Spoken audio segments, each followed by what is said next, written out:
All right, so the rest of this episode was previously recorded a day or two ago.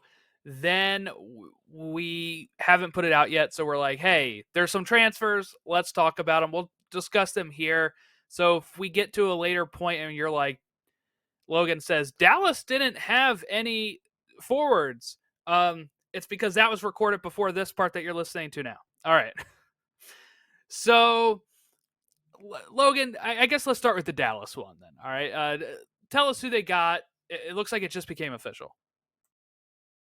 Yeah, so Tom Bogert actually just tweeted that it's official, and it was pretty much official. It was just, I think the final details were polished off, and Tom's been buying a car. He's been busy, so he's not been keeping us up to date on Twitter like he should be. So we'll have to get Bogert on and talk to him about timeliness and the manner of which he does business with his cars. But no, yeah, so FC Dallas Jordan has completed the club record deal to sign Petar Musa from Benfica. The deal is $9.7 million up front, plus another 3.3 in add-ons. So a total, I think that rounds out to be 13 million plus with the add-ons. So he's played in several clubs in European top flight leagues, five of the leagues, and yeah. So, or sorry, no, Dallas beat several clubs in Europeans, the top five leagues to sign Musa. I read that wrong.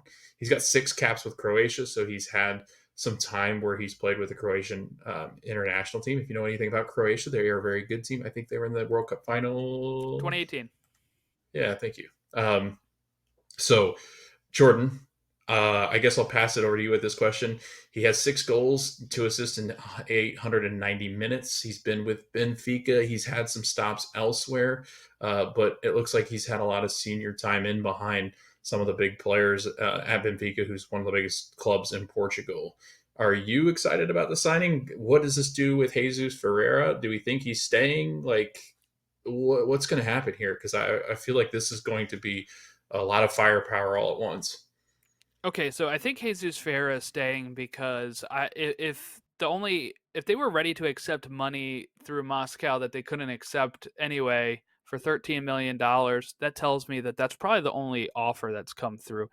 And maybe they weren't trying to ship him out. Maybe it was like they got the offer and they saw dollar signs and were like, all right, we gotta capitalize on this.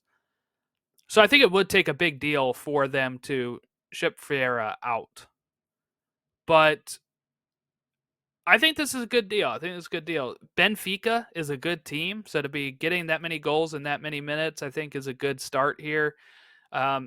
Hopefully should translate when he comes over here. I don't know. I'm excited about it. I think this is a type of big move that Dallas needs to be able to score more goals. Right? They were one of the lower end of scoring. Yeah. Their defense, again, we talked about how good it has been. It's been pretty stellar. So to add in, especially on the end of the ball, that you had, like you got Paul Ariel, you got Ferreira, you got these guys that are going to be able to create chances for him. So I'm really excited about that. His Later, biggest success. sorry, later in the episode, I think I say they need like 7 to 10 more goals. This can give it to them.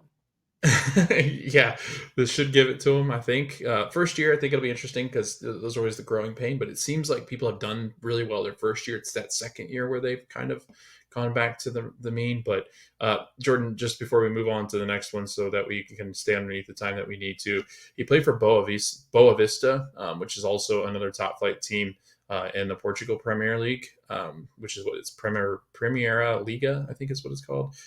He had 11 goals and 3 assists. So this guy can score at a high level. Like that's a top team in a top league over in a team that's played Champions League games. So he's got the experience. He's been around players that have played some of the best world football ever. So I'm really excited about this. I think Dallas, this is the signing because I know in this episode, Logan probably talks a lot about how their attack was just not very fruitful. This is the type of signing that Dallas needed to make. So I'm really excited. I think this checks off the box that I think they were missing the most, Jordan. I think this is an excellent signing and could propel Dallas into that top 4 to 3 spots in the Western Conference. So really excited about it. All right, and who was the other signing that we have to talk about? Yeah, so the next one is Vancouver. The Vancouver Whitecaps have signed Norwegian center back Bjorn Igne Utvik, who is signed through the 2025 MLS season with an option for 2026. A former Norway youth international, the 27-year-old has spent his entirety of his career in his native country, most recently at the top flight side of Sarpsborg 08, where he posted 8 goals, 6 assists in 136 all competition appearances from 2018 to 2023, and he's been a starter there. Jordan, I watched highlights of him, and I also watched highlights of our friend from Benfica.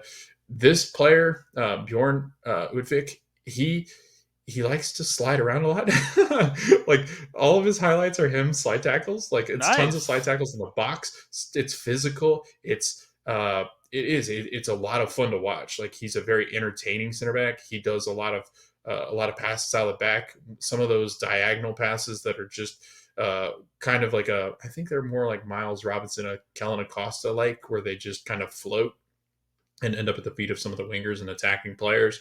I think he's going to be excellent for the build-up play for Vancouver. Vancouver likes to kind of get into that technical, pass it around, get guys open, go up and down, get inside the box, put as many people in the box. He scores quite a bit for a defender. He's great in the air. Some of his goals where he heads them in are just with authority. So I'm really excited. I'm kind of nervous in his aspect because the Norwegian league isn't technically one of those leagues you really hear a lot about. You hear about a specific Norwegian, but he does not have any tendencies that Erling Haaland has over at Manchester City. So I think it's an interesting signing. I think it's a decent signing. I think going outside of the comfort zone where Vancouver is like, you know what, let's take a shot on one of these guys. I think this is exceptional for them. 27-year-old, he's got experience, seems to have a very intentional way in which he plays center back, and he's gonna feature with Ranko I think it's Veselinovic is how you say that. Tristan Blackman, who just signed a deal, Laborda. So I'm really excited. I think Vancouver made an excellent signing, and I know I was pretty high on Vancouver, so I think this is adding to that. All right. Well, I think that's all we need to cover. Don't expect this every time, people. All right, this is just because the episode isn't out yet. All right, and we already we have to record our interview actually as well, a little behind the scenes. So, all right, enjoy the rest of the episode. Enjoy our interview with No Other Pod, and again, just be mindful that if we mention any of this stuff as missing holes later in the episode, this was recorded before that. So enjoy the rest of the show, and we'll catch you guys later. Hello and welcome to the Stateside Soccer Show. My name is Jordan. With me, as always, as we continue our journey through the previews of the 2024 season, is Logan. How are you today, Logan? Oh man, I've gotten released from my position at FC 24. I accidentally leaked the kits yesterday, so I'm not doing well. Yeah. Oh damn. Yeah. Did you see? Yeah. That was you? That's really just. You know what's funny, Jordan, is that actually is we were driving around yesterday in Orlando, and EA has their studios here, and we saw the EA studios, and I was like, oh man, really? Somebody in there is in trouble today. Yeah. Yes, that was you. Yeah. Okay. Yeah. I had to drive into work. They were not happy with me. So that's why you saw the building. Yeah. So no, we were all the jerseys leaked. Of course, we're not going to really show anything on here. We're going to wait for the official release so we can actually see the detail in the kits and get the fun kit names that I was watching our one from last year over again to kind of remember how we did it and like track if there was any jerseys that we maybe didn't like that maybe now we might say we do like. And man, the names for the jerseys and the descriptions are awful, but so much fun that that's kind of what I'm looking forward to. We got the first part now. We've seen what they look like. Now I want to know what BS names they came up with, and like the 3 stripes stand for justice, liberty, and for all. As like it's like what the 3 branches of government is what our 3 stripes stand for. They make up all that kind of stuff. So I'm really excited to see what that stuff is. So hopefully we get those. But it looks like February 8th. The downward dog yoga kit. It's like, what? Why? And it's like, if you look Yeah. closely enough into the detail that you probably won't be able to see on camera anyway. And it's not going to be in the replica Right. kit. It's the dumbest thing I've ever like. Even the authentic kits. I'm like, I don't even know why people. I mean, I'm not bashing people that do it. I'm just saying I personally would not buy the authentic kit because it doesn't fit. Best Right, watch your it mouth. doesn't fit me. Like I'm fat. Like come on, it doesn't fit me.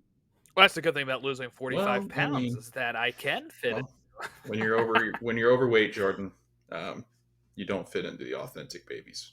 So maybe that's what it is. And that's the bad thing too. Is then when I do gain the Yeah. weight back, it's hard Right. to wear them again. But hopefully, I'm not gaining it Right. back. We won't tell you to shop on DHgate. We won't.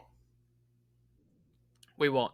No, and you know what I was thinking of? We might be able to do it easier with like if I insert all of the photos into a tier list on Tier Oh, yeah? Maker, and then we have the tiers as like named because you can change the names of the Ooh, tiers. we could change to, our like yeah. to the names of like don't buy Ross and like buy now, burn it. Those were the 4 categories we had. So, but nobody else listening needs to know our plans, I guess. So we can move on from that. But today we're diving into some playoff teams for the first time on the show, right? We didn't do any East. Yeah. Okay. Yeah. So we're diving into the playoff teams here for the first time. Today we'll be covering San Jose, which is why I'm repping the Quakes today. We'll be talking with No Other Pod.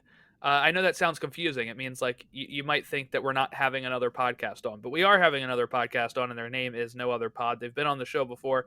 They will be on to cover Kansas City. We'll talk about Gavin Wilkinson, all that stuff that we missed due to doing these other episodes and stuff.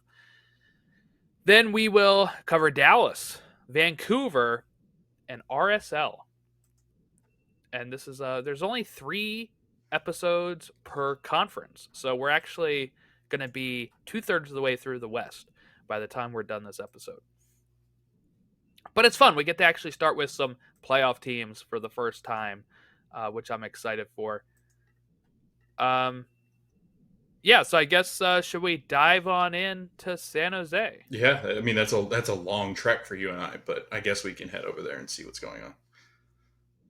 Yeah, I'm going to walk too. It's a long walk from down by the river where you are. You're not down by the river though.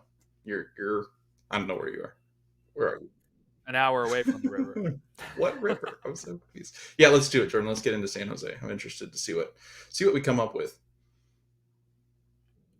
All right, so San Jose, of course, finished just into the playoffs by 1 point in 9th place. Now, they had kind of been, I think, higher throughout the course of the season, and then at one point are going to get leapfrogged by SKC, who was terrible for most of the season. So I think it's funny because I think our expectations on the two are totally different, right? Like San Jose, they were hot for a while, and I was like, oh, good for them. They're doing pretty well.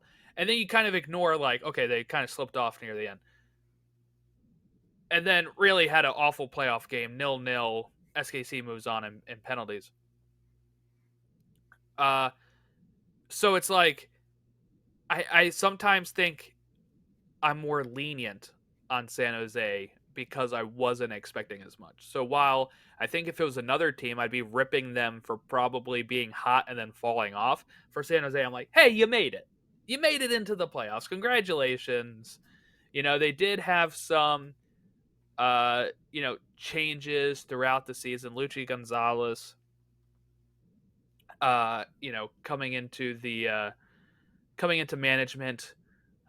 They had 38 goals scored and 43 allowed, which was, I know the defense still sounds bad, but that was much better than the year prior, which I think was like 50-some goals given up. It was like a record. When they were under Almeida, they were giving up goals like it was candy on Halloween. And this year was a little bit better, but they still kind of lack goals, right? Like if you're looking at goals scored, actually they had 39 goals. If you're looking at goals scored, they have the second lowest in the West. The next lowest was the bottom of the West, Colorado Rapids with 26. most of the teams had 40s and 50s, with the best team, St. Louis, not San Jose, sorry, 62. So a little bit more. Their defense helped keep them in the games a little bit more, and they were able to get those points that helped them up into the table. But really, they finished with a -4 goal differential, which isn't great. But at least they weren't shipping goals like they were before. I mean, really, goals against. How good was their goals against? 1, 2, 3, fourth best, fifth best. Sorry. Dallas gave up 37. Houston gave up 38. Seattle gave up 32. LAFC gave up 39. San Jose gave up 43. San Jose actually gave up less than St. Louis, surprisingly, I think. Okay, attendance was up as well, 20%. So that's pretty good for their area. But I think we would all kind of say we were disappointed a bit still with Cade Cowell, right? He didn't really have the season we thought he was going to have. Now they've shipped him out for $4 million. He's going to Chivas, or Chivas. He actually already has 3 goals over there, by the way. Talk about quality of Liga Mekis. All right, so that's a joke, everyone. That's a joke. So, dislike the video or whatever. We don't care. Okay. So they definitely had a season. What was your thoughts on San Jose's 2023 season? I call it a mixed bag. That's a really good. I like that. What is that description? I guess of what their season was. And Jordan, you hit it right on the head. They had in the last 10 games they had in the regular season, they had 3 losses, they had 6 draws, and they just had 1 win. So to start the season, they were fine. But if you have a better finish to the year, I mean, you pick up, 2 more points off of some of those draws. It changes their positioning mightily, and it puts them into a better playoff situation. I think being in that wild card position, you don't really want to be in it because typically the bigger teams will knock you off if you're towards the bottom of the playoffs. So if you're in that 6 to 7 range, you're in a much better spot to do some damage and upset some people. And I think it was just that. Here's what I think about. Here's what I think about the wild card. All right, the wild card, especially now that it's just 1 game and the next round is 3, right? So you definitely don't want to be in the wild card, but I feel like if you're in the wild card, you're either the team that is hot or you're facing the team that is hot and got into the playoffs. So it can really go either way for you. And in San Jose's case, it was they came up against an absolute buzzsaw that was SKC, who was hot at that time. They held their own, didn't give up a goal, unfortunately go out due to penalties. But, San Jose probably would have felt like if they probably would have fared a little better if they had gotten to a best of 3. Maybe something happens, right? Maybe you steal a win sometime and you push it to a 3-game series, and which not much were, and that. So yeah, I think if you're looking at the wild card, it can go either way. You're either the hot team or you're facing the hot team, and you don't want to be the one facing the hot team. That's a really good point, and I think predicting the playoffs going forward, I think we look at that better, where San Jose kind of limped into the finish line, and they fell down to the wild card spot, whereas SKC came through the bottom of the table into the wild card. So they're going in completely different directions, and give it a couple more weeks, and I think San Jose missed the playoffs. So yeah, I think what you said, a mixed bag, right? You got Cade Cowell, who we've talked about for years, Jordan, that it was this young generational talent that was coming through. He was going to break onto the U.S. men's national team scene.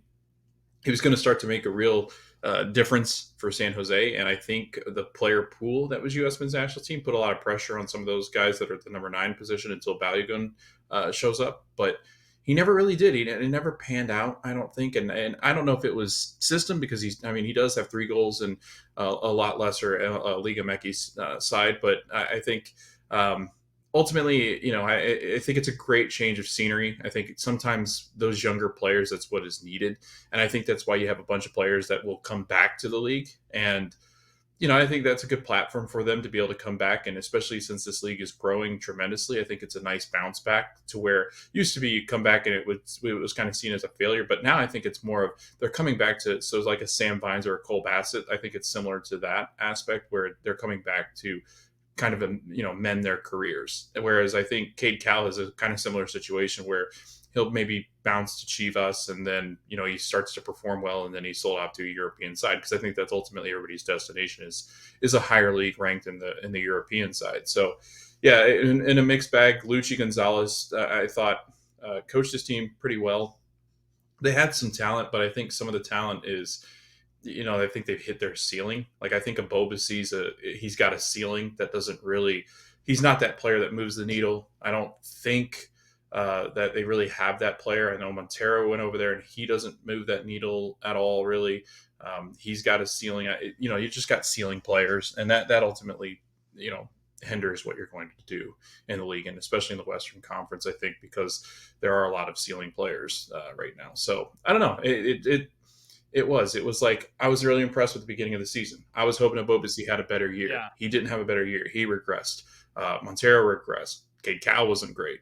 Marcinkowski's hurt. They had all sorts of different issues, and I think that's what happens to this team, and they're just never going to reach that elite side. And they're not a big market team, so they're not a team that's going to be able to go out and spend a ton of money. And coming off a Wondolowski era, they're trying to find that guy, and I don't think they have that guy in the bag.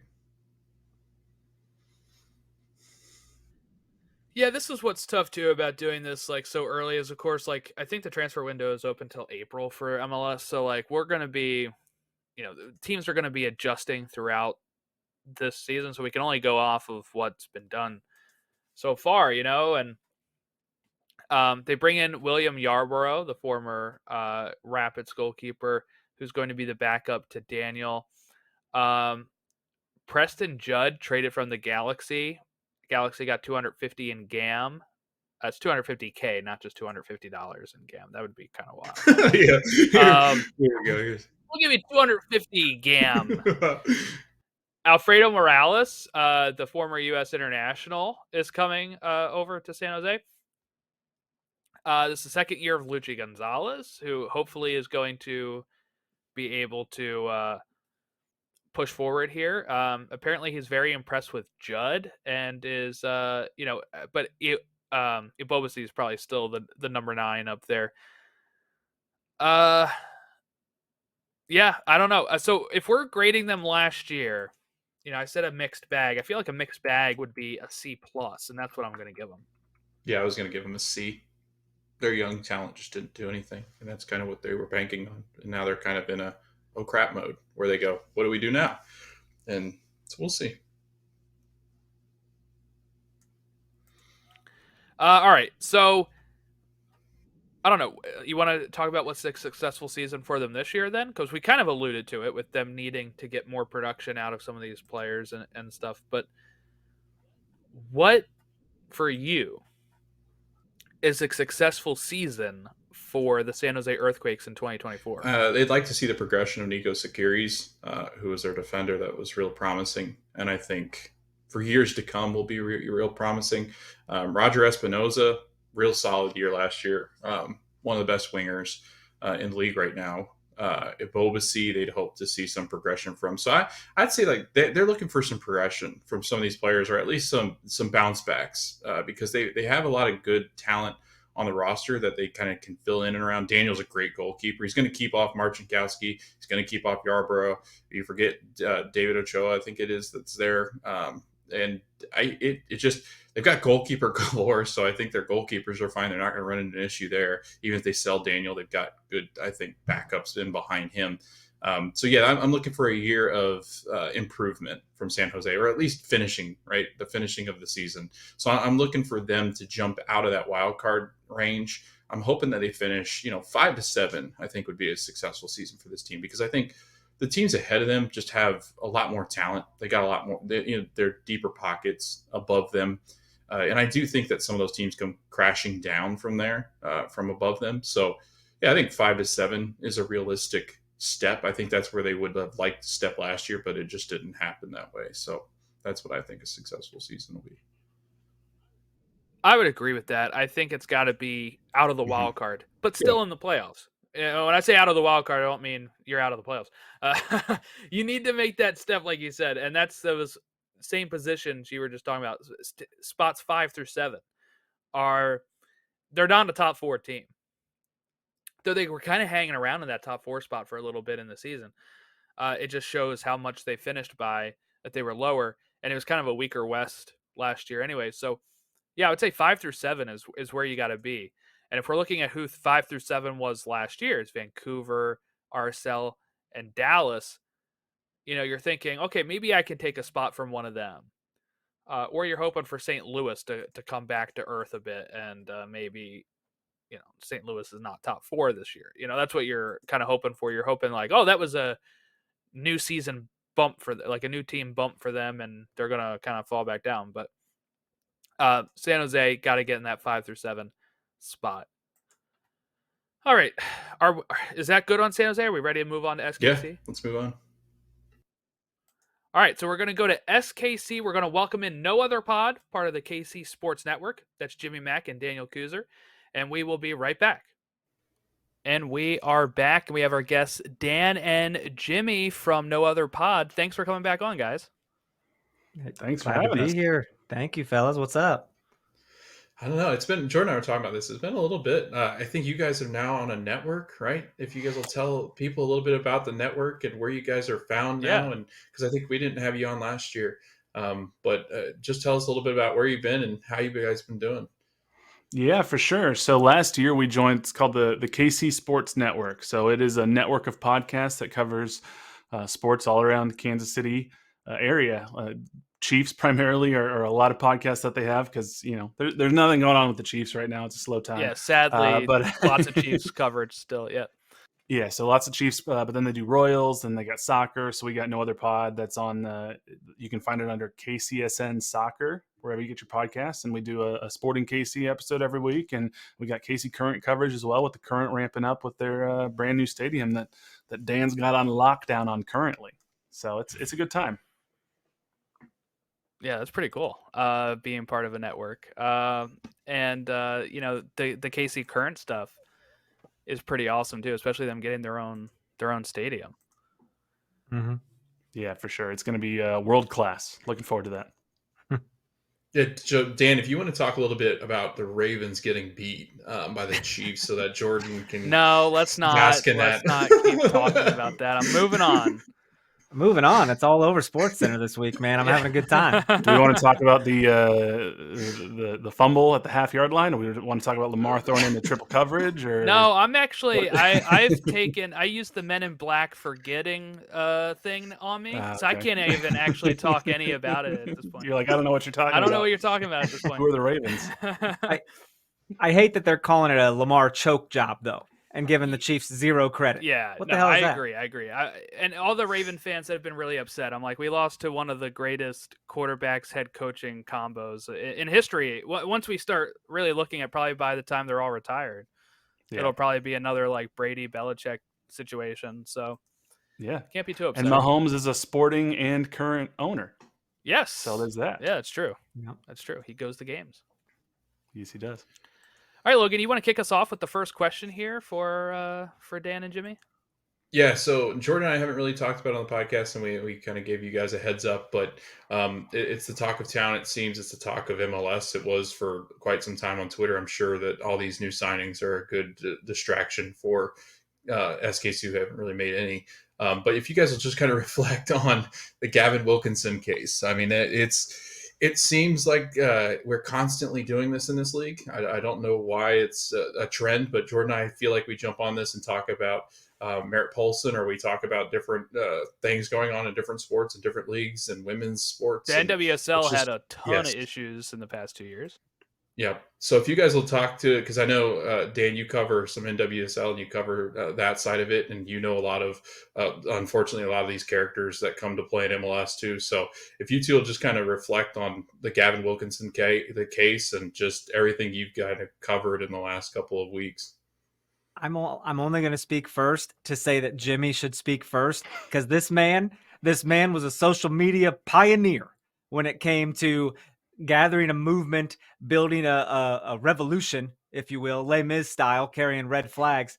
The man was writing articles and getting followers. So, Jimmy, take it, buddy. Okay, well, thank you. I don't know about that. I will say, so what I did not have on my bingo card for the 2023-2024 Sporting Kansas City offseason was anything having to do with Gavin Wilkinson.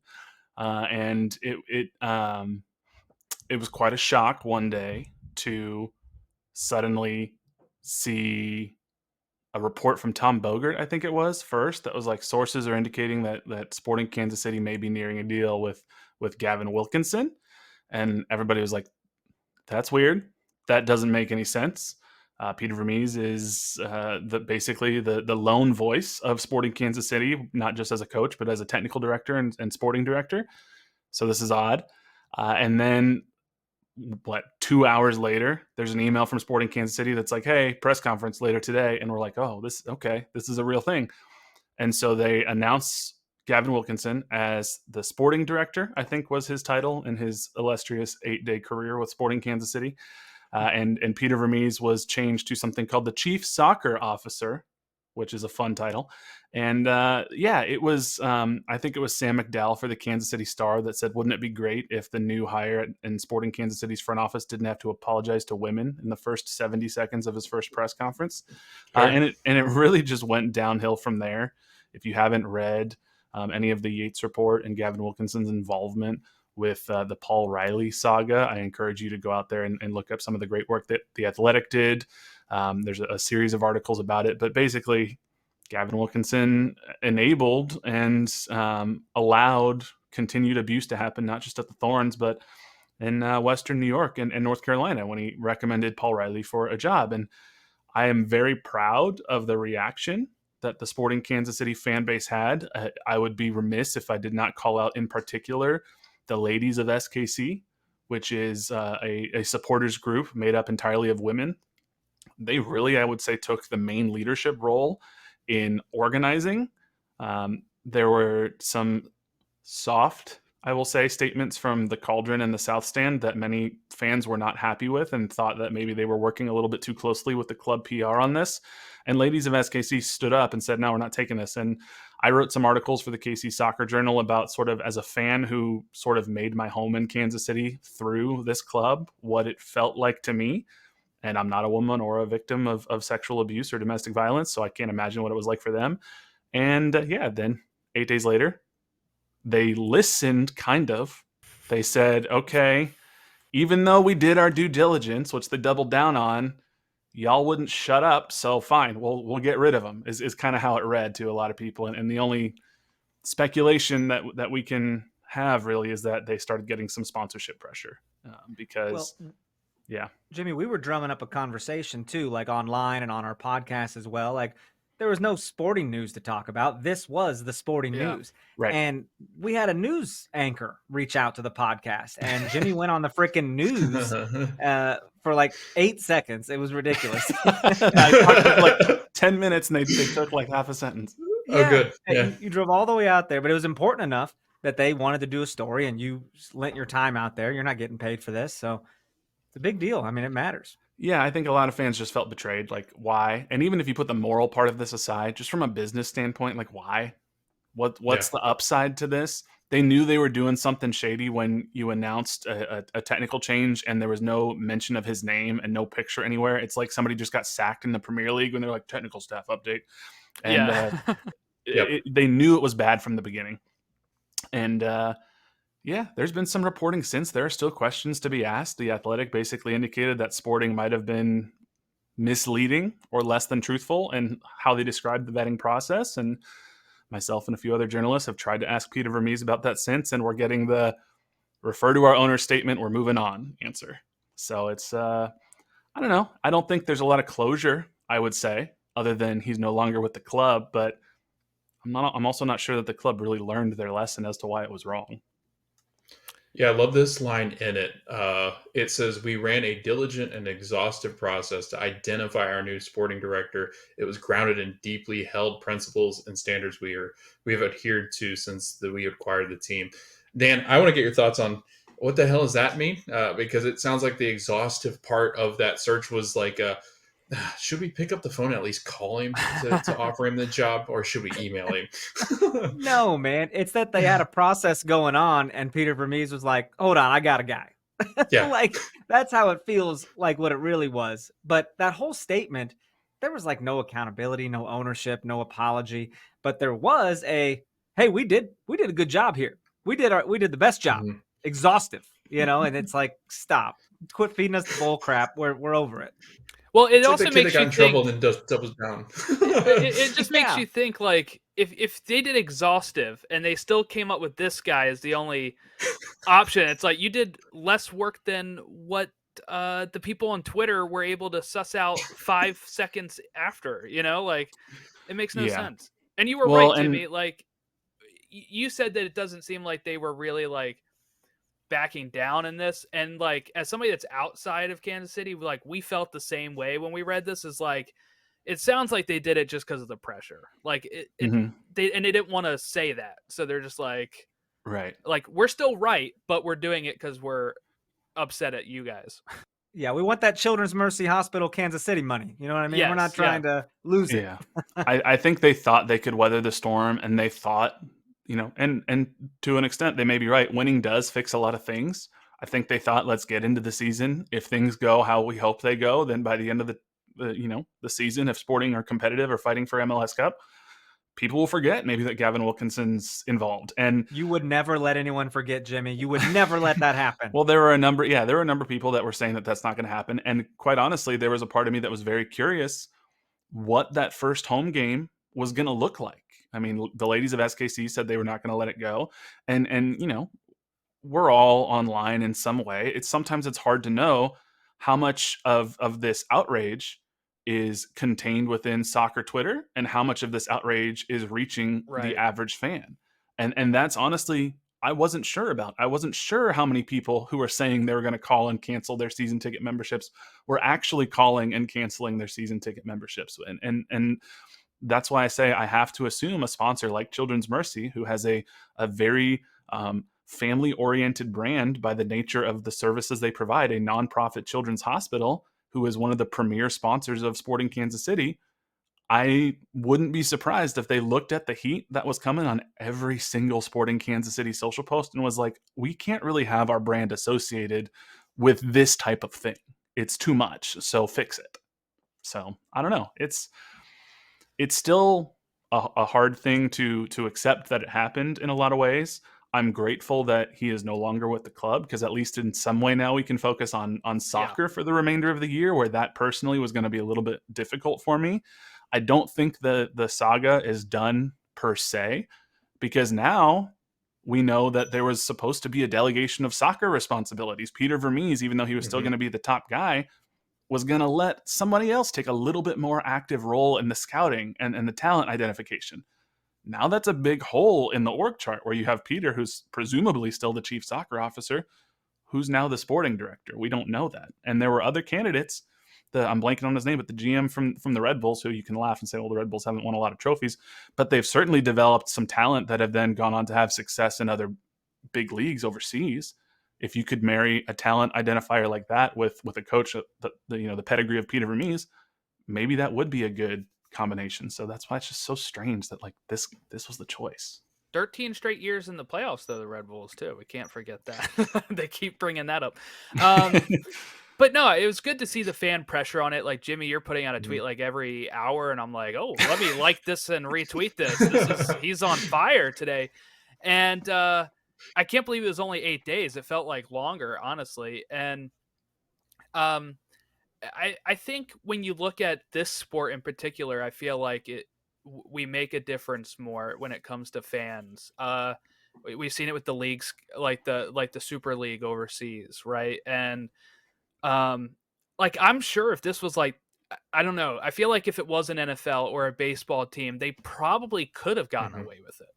I do think, I think it's just like a different animal when you're dealing with supporter groups and you're dealing with that type of soccer atmosphere where you're risking to, and the fact that sponsors play such a big role in soccer when you're talking about shirt sponsors and you're talking about stuff like that. So No, I do think it was a uniquely soccer situation, but Yeah, I think you're right.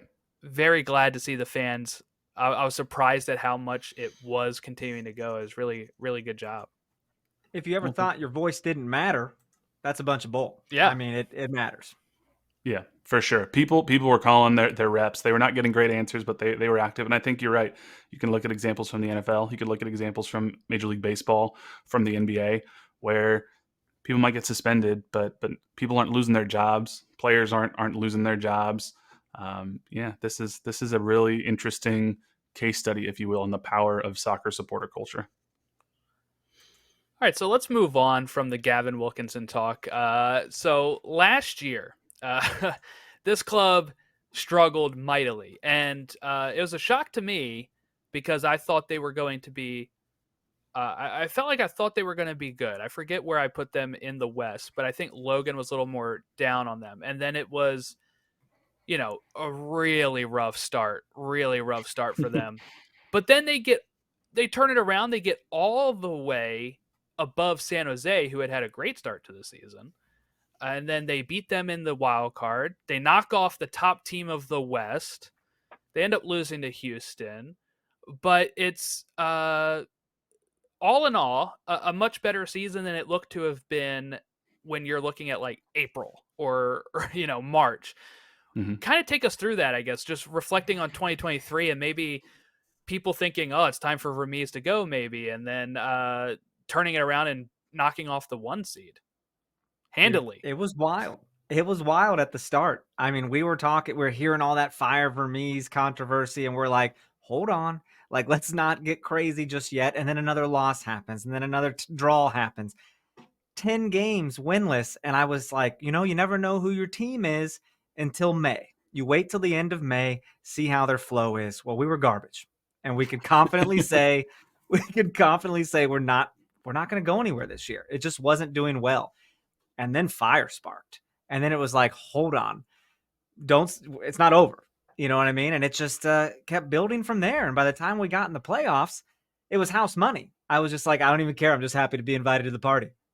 Yeah, we joked at one point. I forget when it was, July, August. Like there was still plenty of time in the season left, and we had gone on a little run, and we were still, I don't know, especially in points per game, far away from a playoff spot. Even though, just about everybody in MLS makes playoffs. Yeah, and we started joking. We were like, what if we get into the playoffs, and what if we're that last spot, and what if we took out St. Louis City in the playoffs? Like, wouldn't that almost make it all worth it? And we're like, it's not going to happen. Like it's just it's too far. And to think that, I can pinpoint back, it's that Seattle game on the road. We had lost our first 10 games. Mm-hmm. We had as many red cards as we had goals. And then we're going on the road to Seattle, the Sounders, who are, everybody knows, one of the premier clubs in the league. There's simply no way this trash Sporting Kansas City team is going to go on the road to Seattle and get a win. And then we gritted out a win, and we were like, what? I think I even went on a Sounders podcast before then, and I was like begging for mercy ahead of time. I was like, please don't embarrass us too much. And then we were like, hold on, what now?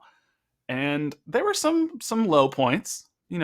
Every time we played St. Louis in the regular season in St. Louis, it sucked. It absolutely sucked. And then you fast forward to the end of the playoffs, and we played St. Louis 5 times last year. And it was split. Sporting KC 3, St. Louis 2. We were able to smack them at their home stadium in the playoffs when it counted, finish the job in Kansas City. And if you're the league, you couldn't have asked for a better start to the newest rivalry in MLS, because now there's already some organic bad blood that's just been built by the fact that, more than 10% of the games that Sporting played in MLS were against St. Louis City last year. It's crazy, man. Getting knocked out of the playoffs by Houston, I didn't feel anything. Yeah. I was just like, it's fine. Good game, everyone. We'll go home now. Yeah, well, they were handing out snacks and stuff. Yeah, that was good. Yeah, we were constantly on here talking about, like, I don't know. I just had belief in the club that I was like, we had questions like, how long of a leash does Vermes have? But I was like, you have to stay the course, I think, here. And I kept pointing to Seattle 2016, how they were like god awful. And then they, bring in Smetzer, right? Then they bring in Nico Ladero, and then they just go on the run and win MLS Cup. And you're like, you're never truly out, right? Like we kept Yeah. looking at Miami like, hey, when are they turning on? And they made a little bit of a run at times, but you're never truly out of it until you're mathematically eliminated, really, in this league. Yeah, and Peter Vermees might have been fired had they not just agreed to an extension with him immediately before the season. They kind of handcuffed themselves by like, okay, yeah, we're going to extend the guy, and then the worst possible thing happens. We go on a 10-game losing streak, and yeah, people are openly calling for his job, and he clapped back. Remember, he got the mic at one of their Mhm. little after game celebrations and was like, "I don't think that's okay for you to call for my job." Oh yeah, I remember that. I mean, he takes notes. He has receipts at the end of the season when he was like, I know a lot of you stuck with us. And he was like, well, 95% of you. There's some of you that gave up. And so like he knows it. He hears it. Dude's got a burner account on Twitter for sure. And I think it was a fantastic turnaround coaching job where he figured some things out and he got some key players back from injury. I don't think it absolves him from, all criticism. Yeah, I think there are certainly some things, if you're going to talk about, well, the starters are injured and there's not a lot of depth. Well, there's one man who's responsible for building the roster, and it's Peter Vermees. So, there's some questions to be asked there. There's some questions to be asked about the Sporting KC Academy pipeline. There was a little bit of a run with, Buzio and Daniel Shallowy, and then it looked like somebody like Felipe Hernandez or whatnot may come on.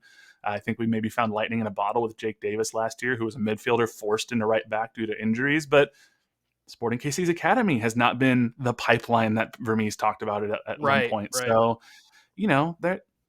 it'll be really interesting to see, if things don't go well again this year, we're going to be right back to people openly calling for his job. So they bid adieu to Graham Zusi and Roger Espinoza. Can you guys just kind of reflect on the time that they had in Sporting Kansas City? They were such a staple there.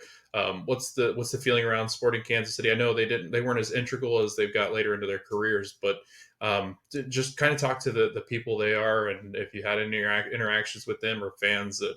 I mean, those two guys were absolutely monsters for this team. So if you just kind of reflect on them. Oh, legends, right? I mean, just they will go on the sporting wall of legends at some point. I'm sure there'll be some sort of ceremony. Yeah. Roger was always that guy that you knew was going to come in and make a difference somewhere, whether it was being physical or getting a red card. Yeah. But Zeus, people wanted to move on from Zeus year after year after year. And I would just say, shut the hell up. Like the man, he earns a spot back every time. He'll get injured, work his way back to being healthy, and be right back in the lineup making plays. So it's just, I don't know. And two of the nicest guys. We had him on the show. Yeah. Just excellent gentlemen. Yeah, I think they both joined us like from their apartments, and wow. Zeus is a lovely interior designer with plants and everything, and his apartment looked lovely, and they got houses. What are you talking about? Houses, Kansas City. Yeah, could be. Roger Espinoza was on. Roger technically was on twice because you were interviewing Lola Bonta, his wife, who plays for the Current, and then we find out that Roger's just sitting off camera, and they start like communicating with each other while she's on the podcast. But Roger in particular, especially for the players who come from Spanish-speaking countries, they always roomed with Roger Espinoza throughout the entire preseason, and he sort of took them under his wing and helped them understand what Sporting Kansas City's culture is and what it means to be a sporting player. That's something that's going to be very hard to replicate because you don't really have a legend in the way that Roger was, especially who had that FA Cup victory under his belt. With Wigan. It instantly brings some credibility. And then with Zeus, just the way he reinvented himself as, he came in as a midfielder, then sort of became a star as a winger and went with Beasler to play with the U.S. men's national team in the 2014 World Cup. And he and Beasler had interest from Europe and decided, no, we're going to re-up and stay with Sporting Kansas City as designated players. And then to switch to right back after Johnny Russell came in and was the clear number one at right wing. And it's just, there's so much history there. I don't think anybody's surprised that they were gone. And I don't know, Dan, it almost feels like we've been in this like slow mourning of what was once considered like the prime SKC core, because Benny Feilhaber, he left a little while ago. Seth Sinovic, he left a little while ago. Roger Espinoza, his playing time started dwindling, and same left, with right? Beasler left. Yeah. So it was kind of like every year another piece of that like 2013, 2014 core that was so synonymous with the club kind of left. And now, I mean, it's really, Tim Melia, Andreu Fontes, Daniel Shallowy, and Johnny Russell are the veterans. And they all are, 2017, 2018 or later. There is no more of MLS Cup Sporting left other than Peter Vermees. Good point, man. And with Zeus, I mean, he was one of the most philanthropic guys you'll ever find in the city. I mean, he was always volunteering with the kids at Children's Mercy, and he was always doing something amazing with his gorgeous hair. So, I mean, you knew the guy. You recognized him. Do you guys remember the old NBC sports show that they did it like when they had the rights to the thing, but it was like MLS 36, and they would follow around like a player for 36 hours. They followed around, I think it was Zusi and Beasler one time. And I just remember them like hanging out in like a cafe in Kansas City, and like people walking by and be like, "Hey, it's Beasler and Zusi," and it's just like really cool to see that. That's the kind of stuff I want more on Apple MLS Season Pass. For sure. Yeah. Humanize these guys a little bit. Yeah. You know what I mean? Yeah, Like definitely. MLS it's getting bigger. And so these players are getting less access to fans and stuff. I mean, Mhm. I remember the last time we had access to fans the most. I remember in 2015, I was like, we got to enjoy this little beer festival mingling with sporting players, because that's going to go away. There will be no mingling. Yeah. We had sporting players, Graham Zusi and Roger Espinoza, literally behind the bar, like pouring drafts for people, and you're sitting there talking, and Dom Dwyer's there, and he was like snapping my brother alongside me. Like, That's awesome. there was a time in MLS that, like, and especially in a town like Kansas City, which it's a decent sized city, but it's not LA, New York, or whatever. Right. There was like this like city camaraderie between the sporting players and the sporting fans that you couldn't really replicate for the Royals or the Chiefs or whatever, because it was just a different level. And I don't think we're getting that back, really, because MLS is in a different phase now. So it's, it's still cool. It's still better than it is with other sports. But them leaving is officially sort of like, it's almost like the end of an MLS era in Kansas City. Good point. Yeah. Those were some good teams. I used to admire them all the time. I was sadly at the U.S. Open Cup win 2015 when they beat the Union in Philadelphia. Jordi Cantilla. Nice. Yes, but I took a picture. I saw Jimmy Conrad, and I was yelling at him, and I think he thought I was going to attack him, but I was like, can I just get a selfie? And I got a selfie of Jimmy Conrad that day, so that was nice. Have you heard the infamous Jordi Cantilla story that he tells about right before he took that game-winning penalty kick? Mm-hmm. Jacob Peterson was supposed to take the penalty kick. That ended up being the winning penalty kick. And Jake's about to go up to take it, and Jordy stops him. And where was Jordy? Was he Chilean? I forget where he was from. Somewhere in South America. He was speaking English but couldn't speak it that well. And he just stops him. He goes, "Jake, I go." And then he goes up and hits the game-winning penalty kick. That's awesome. That's awesome. Very Danny he's Rojas. a Spanish player. Yeah. Spanish. He's from Spain. Yeah. All right, Logan. so I think the next one is yours. Yeah. Yeah. So you look at this roster, and we kind of joked about them not really making any moves, and I guess it's not really joking, but I imagine it's been tough, obviously, with all that's been going on, and getting in a new sporting director, and like you said, with Peter's role changing in that org chart just kind of shifting around. So I think pieces are coming. It's just a matter of when, possibly the summer window that they're looking at. But if you guys will just talk to, kind of reflecting on last year, they kind of have taken that roster and minus some midfielders and moved it into 2024. I love that Alan Pulido is finally healthy and looks like he's getting in to score some goals, which I think a lot of people knew he could do at this clip. So if you guys will just kind of speak to some of the remnants of this roster, what's left going forward in 2024 as they kind of shed off some of these veterans that have been around, like you said, Jimmy, for some of these championship cup winning, title winning teams. If you'll just talk a little bit about last year kind of moving into this year. Look, you briefly mentioned Alan Pulido, and I think it goes without saying that if that man is not healthy, we might have a hard game. Like, it doesn't matter if he's on the field not scoring goals. Like, I mean, because he makes everyone else better around him. He draws in so many defenders, and it leaves someone else open. He's not doing the flashy things, but it works. So when he's healthy, it's like, I mean, we were a better team last year, right, Jim? Yeah, absolutely. I mean, I've never seen a striker play the way Alan Pulido does. I mean, he can play up as an out and out striker, and then there's sometimes he drops as deep as a 6, and he's basically playing defensive midfield, and it creates so much confusion for defenders. So he's definitely the key. You did mention the midfield. That's where the most turnover has been, and that's the biggest, I would say, question mark in a way for how this season will go for Sporting Kansas City, because their biggest strength when they got healthy and went on their run was they had 4 starting caliber midfielders between Nemanja Radoja at the number 6, Remy Voltaire at the 8, and then you had 2 number 10s that also could play as 8s in Gadi Kinda and Eric Tommy, who were both designated players. Gadi Kinda has since gone back to his home country of Israel, so Sporting have an open designated player spot. Eric Tommy is the presumed starting number 8, but Gadi Kinda's gone, Roger Espinoza's gone, Felipe Gutierrez, he came back and played with Sporting Kansas City last year. He has since retired from soccer. Those are 3 playable midfielders who have a lot of experience who are no longer with the club. So there hasn't been really any new midfielders that have been brought in. There's rumors of Kellen Acosta that have kind of been lurking around, which I would gladly take if the price was right, under $1 million, and you can make sure that he's not costing you a DP spot. Yeah, I'm willing to entertain that. But yeah, there really haven't been any new additions. There is that lingering designated player spot that they're not going to rush into anything. I think it'll be the summer at the earliest where we see that. But as we know with Peter Vermees, he can be a little stubborn in when he makes a move, because he sold Dom Dwyer to Orlando City for whatever it was, 1.2 million or $1 million or whatever it was. And then it was like 2 or 3 years before Alan Pulido came in and really established himself as the replacement. So it'll be interesting. I mean, I think that right back spot feels pretty decent with Jake Davis, but he's also played, 15 games at that position. So can he continue it into this next season? And if not, there's no other backup there that's, got the experience that Zusi did. There's Caden Pierre, who's been injured for more than a year, and he's another young guy. So I don't know.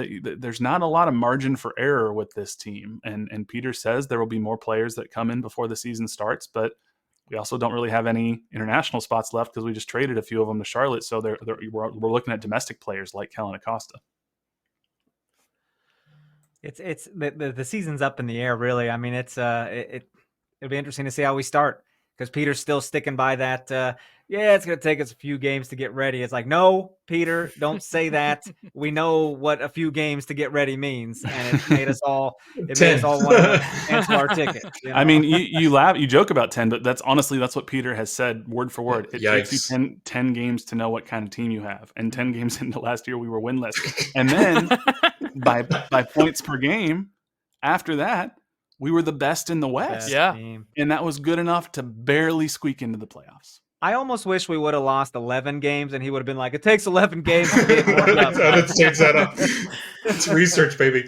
Yeah. No, I love that. But no, and I do wonder too, like, just kind of circling back to everything, like, does it impact anything that they do moving forward with what happened in the offseason? Like, do you think that really changes anything, that landscape of, do players want to go play now for Peter Vermees? He seems like the grumpy boss that gets his way with what he wants to do.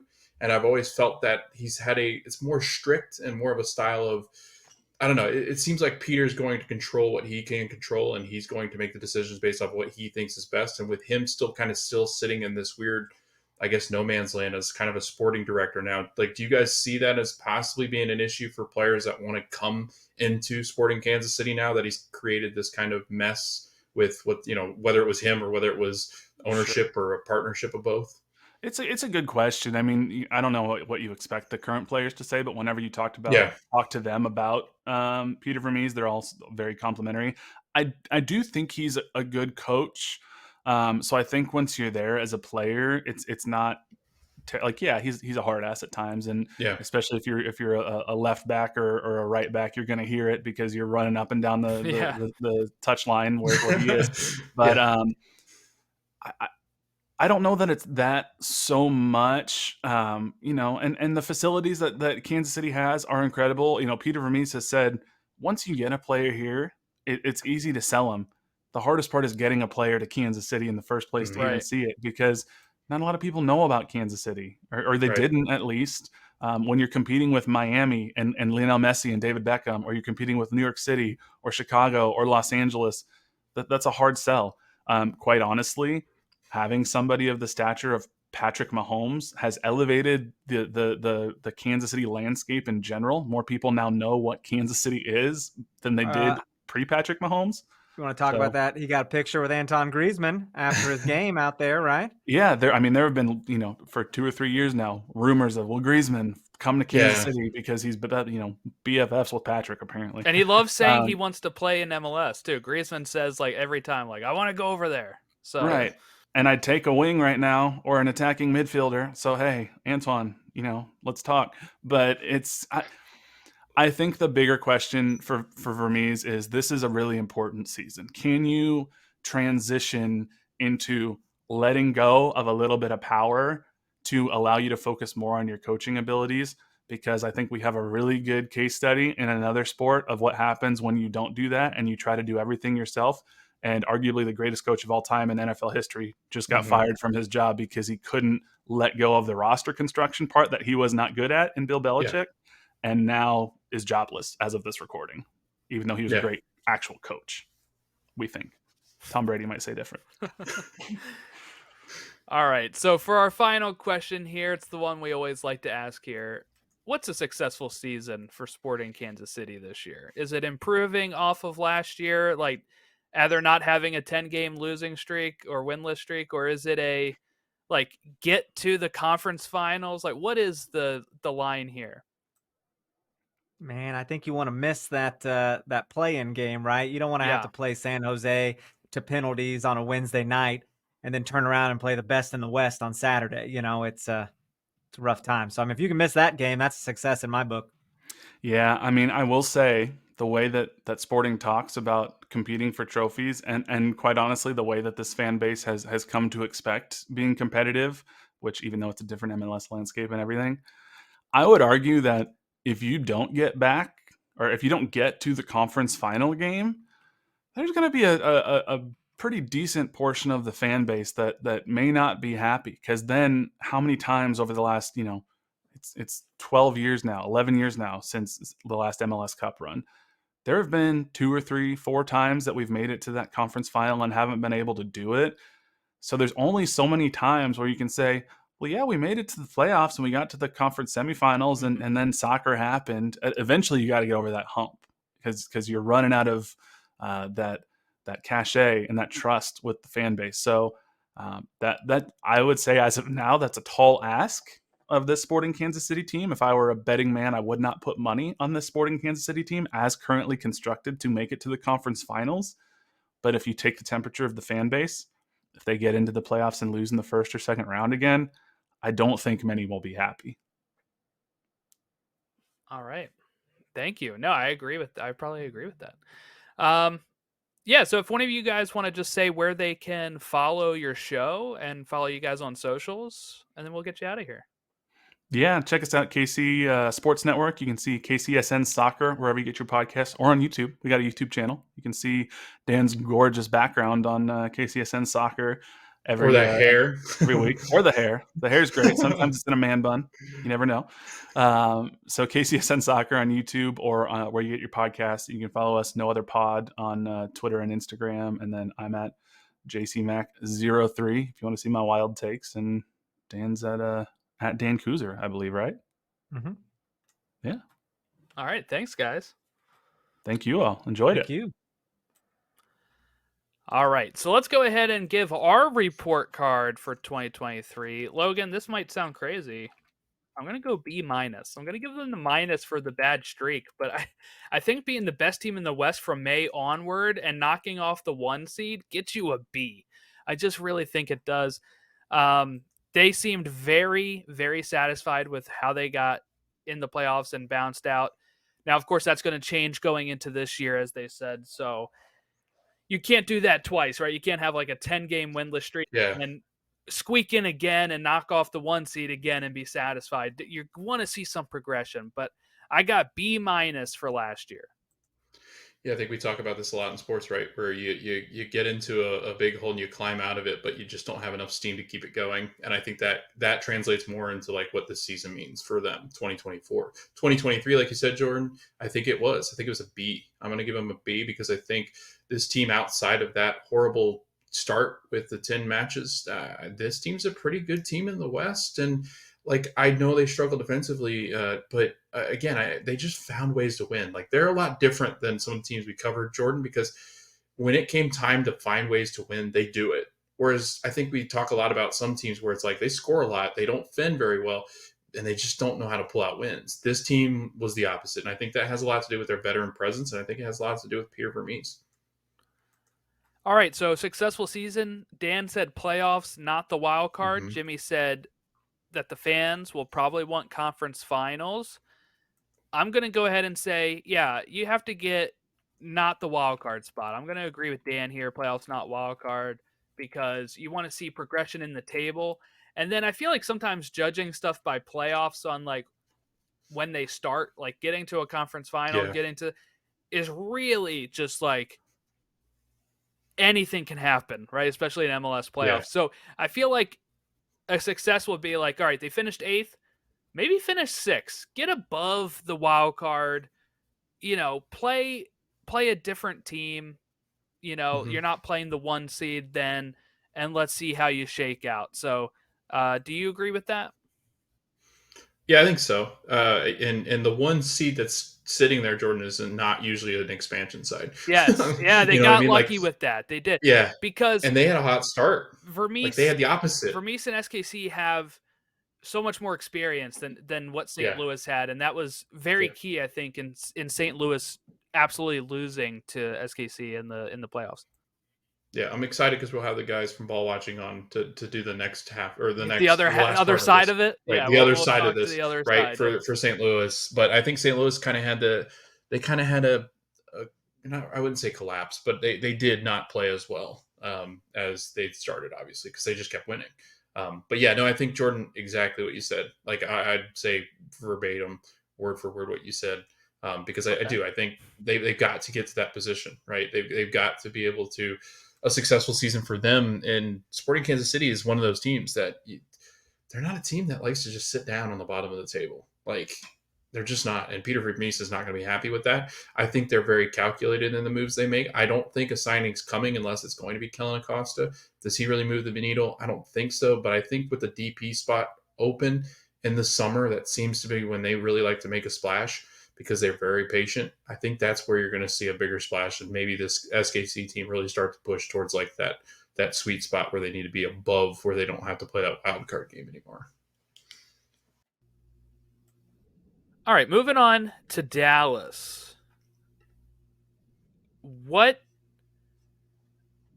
Sorry, getting to my notes here on Dallas.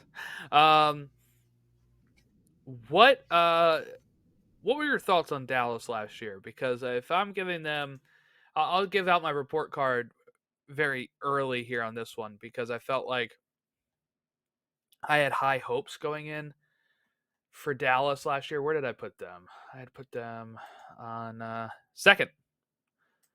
You'd put them 3rd. I thought maybe they were really going to see an increase. They ended up finishing just out of the wild card spot by 2 points in 7th, which is a huge disappointment for me.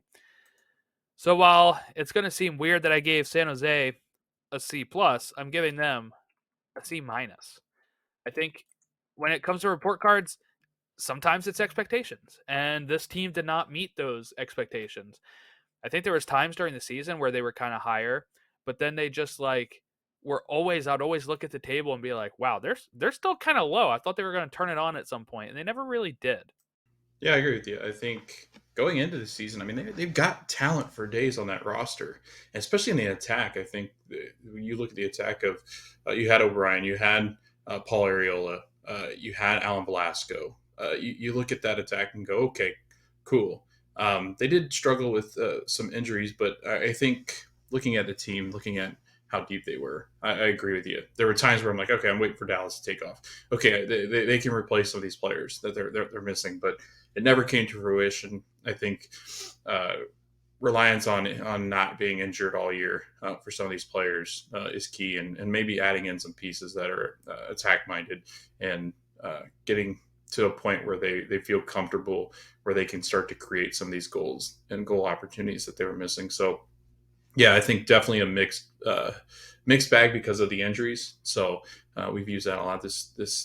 But I feel like once you get to this part of the conference, you have a lot of positives and a lot of negatives, and they kind of clash together because they're not one of the top teams, so they obviously have issues. And I think Dallas was just consistency in finding attacking players and consistency in games where they needed to finish but didn't, and having a consistent starting 11. So yeah, I'm gonna go as far as a grade with them. I'm gonna go probably like a C plus. I think they had some obstacles that every team runs into. That it's kind of a bummer when you have these obstacles as a team with injuries and personnel. So I'm gonna say that's where they kind of land for me. All right, so they gave up 37 goals, which is the second least, right? And you're like, oh, that sounds pretty good. In the West, by the way, not second least overall, just second least in the West. But they only scored 41, so they end up with a +4 goal differential. But the attack was kind of the weakness of the team here, and they kind of ended up just being across the board like, okay, 11 wins, 10 losses, 13 draws. Like, it's a very balanced season for them, and unfortunately that puts you square mid-table, right? Like, if you have just barely a positive goal differential and your wins, losses, and draws are almost even, and you end up 7 out of 14, that seems about right. And unfortunately, I felt like they could have probably been such a better team than they were. Like, who saw Vancouver coming? Who saw RSL being as good as they were? I had Dallas above both of them, and it ends up and St. Louis doing so well. Like, nobody really predicted that, you know. Yeah, I mean, if you show our things here, we're wrong most of the time. So, let's move forward to looking at maybe what is happening this season. So they lost a few players, right? They have Jose Martinez departed. Yader O'Brien. Do I say that right? That's how I always want to O'Brien, say it. I believe But it is. Yeah. O'Brien. There you go. And then I hear it Yep. on the radio or on the TV, and I'm like, Yep. oh man, O'Brien, and then Facundo Qui-Gon. It looks just like it though. Qui-Gon. Qui-Gon? Quignon? Yeah. There you go. I'm not good at names. Signing so far, they bring in Ines Sali, who's a Romanian winger, coming over as the MLS U22 DP type signing. Omar Gonzalez, who's coming over from the Revolution. Patrickson Delgado, who's on loan from an Ecuadorian top flight side. So they're bringing in midfield. We just talked about defense with Omar, so that's kind of boosting that up a bit. Another winger. So you're hoping that might alleviate some of the concerns offensively, and that you hope that maybe some of these players that maybe didn't do as well will kind of rebound. What are your thoughts on their signings and maybe what needs to happen for them in 2024? Yeah, I think they're trying to find a nice mix because I think when you look at the roster, Alan Velasco gone, so I think that leaves a hole. And I think Kamungo played well. He had 6 goals last season. He's 21 years old. He's somebody that is promising. Jesus Ferreira, I think when he gets going, he's one of the top 9s in this league. He can even kind of drop back into like a second striker. So if they really find somebody that's a forward that they think can pair with Jesus, which I always thought that he would find, because he's more that deeper lying 9 rather than the typical up front create his own kind of goals. Yeah, so we got to talk about this, Yeah. actually. I meant Jesus Ferreira. This story kind of came in last week. I think it was around the time we were recording the Miami preview. That FC Dallas received a bid from Russian side Spartak Moscow of $13.5 million for Jesus Ferreira, who wanted to move to to Russia, Moscow.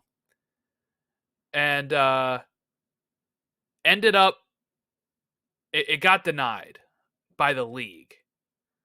And I know some people were flipping out about this. When I first read it, I was kind of like, what? Why would the league step in on this? Like, I understand Russia, all this kind of stuff. But what's been reported is Spartak Moscow is owned by a company that the U.S. has actually put sanctions on, and they cannot do trade in this country. So Dallas wouldn't be able to collect the transfer from them. And then also just a lot of Russian companies have had sanctions on them, and Russia itself, I think, where they can't do business with us right now due to the Ukraine stuff. So the war in Ukraine. So it's seen now like why they put a stop to it, but I know some people are flipping out about it. But the league does have final say, and I think this is probably. I don't know how this transfer gets that far without Dallas realizing that they probably wouldn't be able to collect anything with who owns them and stuff. I just kind of figure out were they just seeing dollar signs and thinking, all right, now it's time to move on, or what? Yeah, I think they were playing FIFA and they're like, oh, maybe that team will take him because they took him in the game. So they called him up and didn't even think about the transfer. But also, like, it's strange to me that that ownership was willing to go into Russia and thinking that was best for Jesus and what's going on currently in world conflict. Like, and that Jesus yeah, thought it's it was true. fine. Yeah, He wanted it's to true. go. So, and especially because I think, gosh, there's a lot of other places that would take Jesus. So I don't know. It was interesting to me.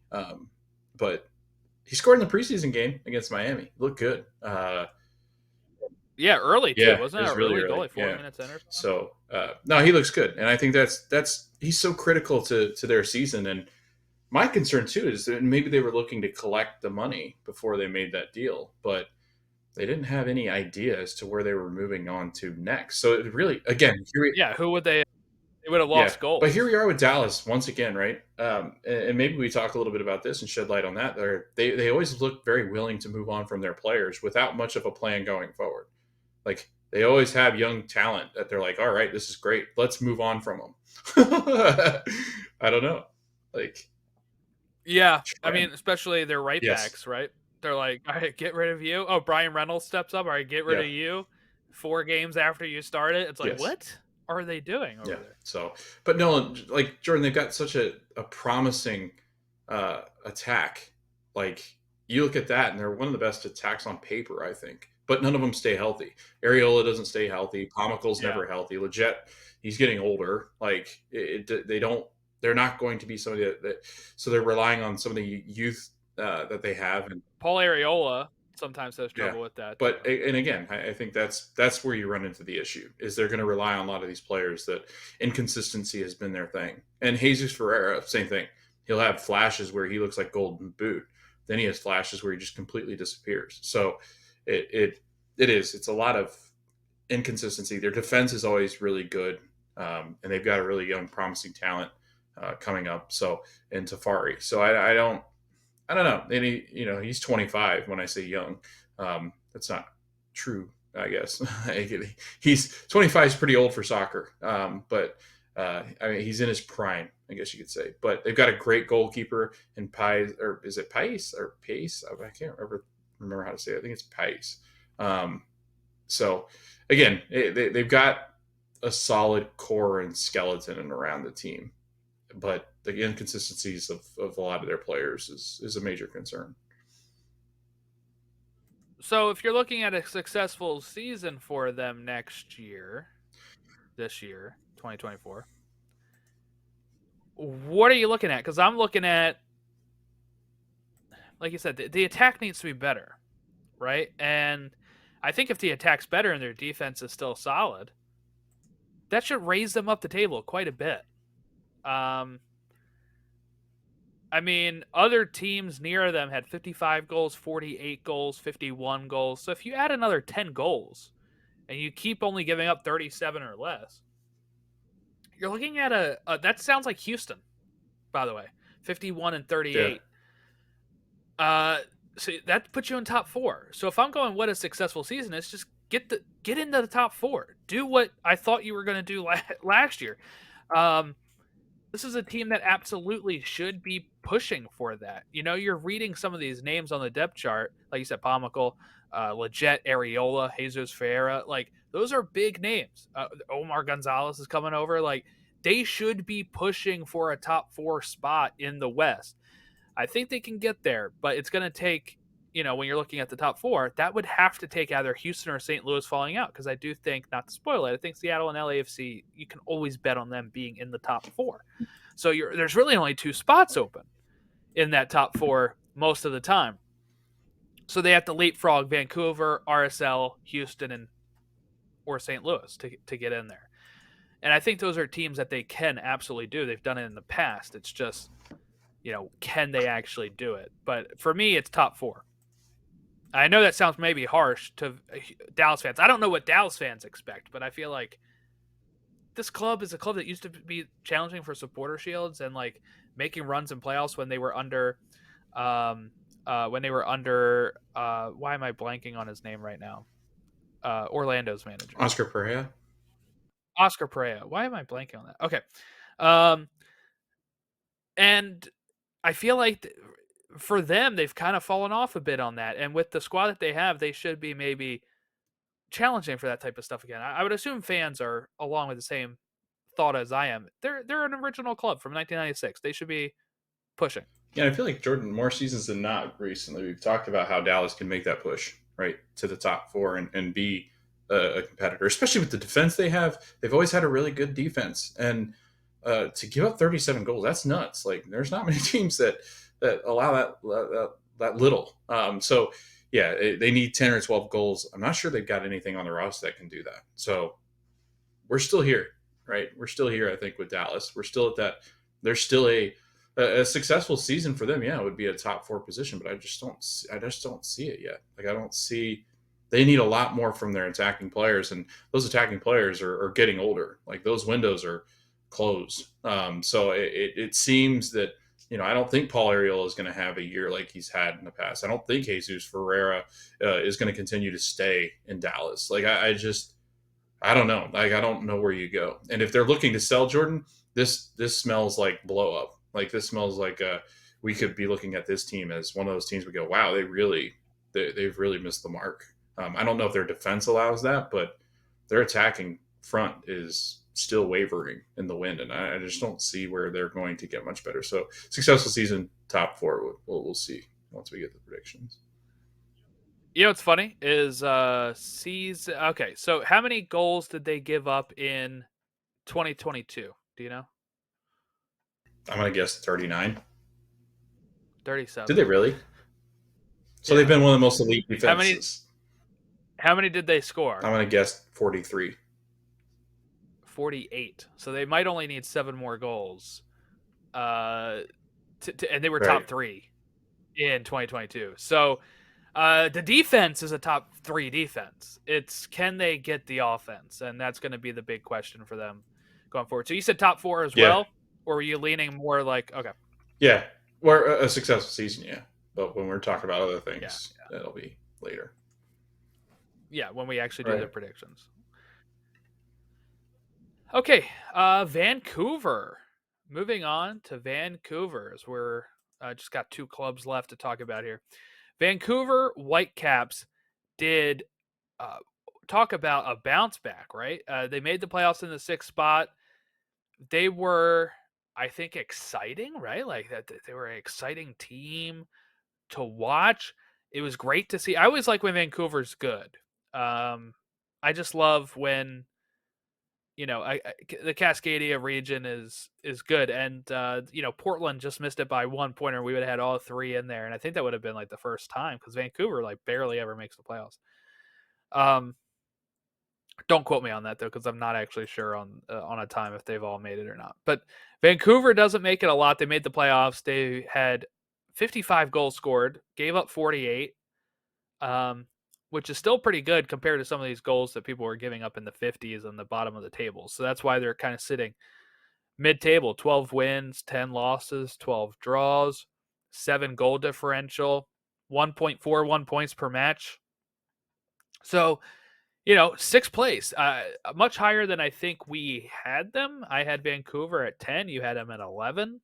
Not that we're experts, but just, totally exceeded expectations. I feel like for me, I have to put them. So they lost to LAFC in the conference semifinals, of course, but I have to put them at like a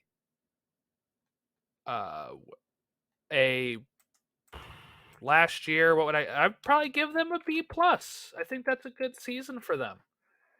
I don't know if I can go as high as an A or A plus, but for them, I think it's a B plus.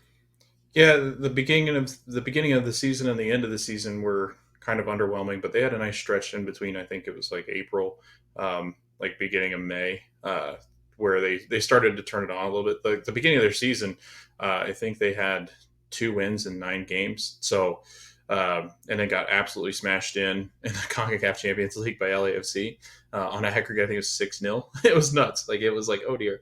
But yeah, they did. They started out the season, and then it was kind of like, okay, here goes Vancouver again, doing the Vancouver thing they like to do. And then they had a real good stretch in the middle of the season that really seemed to turn it around. They switched up their formation out of the Christmas tree into a 3-1-4-2, and that seemed to be the answer. Andres Cubas had a phenomenal season along with Ryan Gold. And Ryan Gold is one of the best wingers in this league, I think, one of the best playmakers. And he just does. You don't talk a lot about, and that's what you and I talk about. We don't talk a whole ton about Vancouver, and we didn't really last year because right in the middle of the season is when they had their nice run. And that's such a rough patch for MLS because you've got Leagues Cup, you've got the tougher months. And some of these teams that they're playing are playing in other competitions. So they took advantage of that. And I think that's where Vancouver really sits a lot of times is they're underwhelming, overwhelming, and then a little bit underwhelming. Like it always seems to be that pattern of, man, they've got a good stretch, and man, they score goals, but they can't defend. They've never really been able to defend, and that's been it. Jordan, what we can talk about that, but like if they figure that out, they had the second most goals in the Western Conference. They have one of the best attacking players in the whole league in Brian White. Like, how do you continue? And that's the thing with a lot of these teams. Like with Dallas, same thing, right? We just talked about Dallas. Figure it out. You've got one aspect of the game to figure out, and then you're a contender. And I think Vancouver has that same thing. They play that back three, and I think that's, if they figure out how to get a game-changing center back, game-changing defensive midfield, which I think they've got that in Andres Cubas. Like I think you've got a good team here, and I think looking at this team in the Western Conference, they can make some noise. They'll rattle some cages this year, I think, but they got to get off to a better start. We always do this. Like they always start off like this team that's never going to be able to kind of satisfy those expectations. So that's my task for them going into reflecting on 2023. I think a C plus, B minus. Ooh, that's lower. That's lower. But I think because of the way that they play midseason, I was like that's where the expectation was, and I don't think it was met right away. Maybe a B minus. Maybe I'm being a little harsh, but I think they did. The attacking front really figured it out, and I think set themselves up for a really nice season in 2024 if they can just get out of the gates. All right, so you mentioned some of those players to build around, right? You have Ryan Gold, who they did sign an extension with. They have Andres Cubas, Brian White, Veselinovic, Ali Ahmad. So then they are bringing in some players, and they brought in a couple players so far. They brought in Damir Kreilach. They brought in Fafa Picault, who left, was it Nashville he was last at? Former Philadelphia Union, FC Dallas, Houston Dynamo, Nashville. I mean, look, he's going to be one of the ones that you have to add into the immaculate grids when they come in. So I love the Pico signing. I do. I think that will help them even more. And then bringing in Kreilach is another great signing coming over from RSL, of course. I think this team can be very, very fun. Very, very fun to watch. I mean, I don't know. I don't know where to go with this. Brian White scored 15 goals. Gold had 11 goals and 12 assists. So you're talking about they need to keep that production up, but you're also hoping, if not, okay, we brought in Fafa Picault. He's going to add maybe some some goals on the, flanks when he's coming in. A successful season for them. I look, if you're bringing Krylock from RSL, like I feel like they can leapfrog RSL. RSL's we're going to talk about them next, but they gave up 50 goals. They only scored 48. That's a -2 goal differential. You're expecting that to maybe not go their way as much this season. So if you're scoring a lot like Vancouver was, and still giving up 48, yes, but that's still not as much as RSL, who's also in that top 6. Not as good, of course, as Dallas and Houston and LAFC's or Seattle's, but very close to St. Louis's. You can, with giving up 48 goals, I think you can still climb this table. It's just, when are you giving up those goals? Are you giving up in a 0-0 match where then you're not picking up the points? Are you giving them up in a 1-0 match where then you're losing 2 points from a win to a draw? And I feel like that's what kind of happened to them, because, like I said, RSL is -2 goal differential, but they have 4 less draws, which of course helped RSL go 2 points higher into the table. If you're Vancouver, they were probably having some matches where it's 0-0, they give up a goal, and then maybe some games where they're winning 3-1, 4-1, that is then adding to your goal stats, but only still getting you 12 wins. We just kind of talked about it with Dallas, but it's very, very mid-table form of 12 wins, 10 losses, 12 draws. It's very even across the board, and that's what you need to change. So you can still give up 48 goals. It's just, when are you conceding them? Because St. Louis shows you can be top of the table with 45. So maybe you lessen the goals by 3, 4, give up 4 less goals, 5 less goals, and hopefully score as many as you did last year plus more. And you're looking at maybe a top 4 spot. And I feel like that's what they should be aiming for. It's time for Vancouver to take the next step. And I think if you finish 6th place, 5th place is not that much different to say successful season. I think successful season has to be top 4. Yeah, it feels like there's got to be 2 good Cascadian teams, right? And I don't think Portland's it. So it's your turn, Vancouver. And I think... Well, what we'll say, too, is that like they were really talking up Portland's going to be making 2 biggest signings of their history, they say. So that could depend on that, but we'll cover that in the preview show, if the prediction show, if they make them. But we've seen that too, where LAFC makes 2 huge signings, and now those are both gone. So it's interesting. This league's interesting because you can make big signings. But I think, speaking of big signings, I think Vancouver needs one, right? I don't know if it's a special number 10, because I don't think Vite is ultimately the player that takes you to the next level. He's just not that guy, that talisman. Like, if you threw in like a Reynoso type player, and I know that's like top of the league kind of stuff, Carles Heel, but even like a Ladero or somebody that's got that experience, right? That it was, you need somebody of that caliber, that profile, where they're above average and going to move the needle kind of 10. And I don't think they have that in Pedro Vita. So it's interesting to kind of see where Vancouver sits currently, because I think they're just a few pieces away, maybe a center back that can fill in either as a really, really good depth piece or one of those starters. They did have an expected goal, Jordan, of allowed of 43 goals. So, luck wasn't necessarily on their side, but also, like you said, it's when and where you give up those goals where you can be competitive. And I think they gave up goals where they don't need to. To have a +7 goal differential, I think that's pretty decent. But that ultimately extends to like a +12. And that's one of the top teams in the West if they don't give up some of those goals they shouldn't have. So, I think ultimately Vancouver has some really exciting pieces. I think they're just a player or two, which I feel like they've been there before. They've been in that, they're just a player or 2 away, and then it comes crashing down, and then that's when they're not having these great seasons. But I don't think any of these players are on the move. I don't think Brian White's going to go anywhere very quickly. I think he's got another year with them at least. So this might be the window, right, for Vancouver to jump into that 4. So I'm going to go successful season. I would say into that 4 or 5 position. Progressing into one of those spots. It's just so crowded up there. I do think some of those teams looking at the top 5 are about on the same level as Vancouver. So, I'm going to go like 4 or 5 positioning and really shooting for home field, because I think that could be crucial to their success too. And what I'll say too is, like, obviously if they finish 5th and then make like the final of MLS Cup, like that's a successful season. Like, I'm not gonna just go by placement, but so that's really the next step is like, yeah, they have to get top 4 for me, or you have to make a run. Yeah, win a playoff game. Conference finals. Or a conference matchup. finals. Games. Yeah. MLS Cup final. Like, you have to make a run there.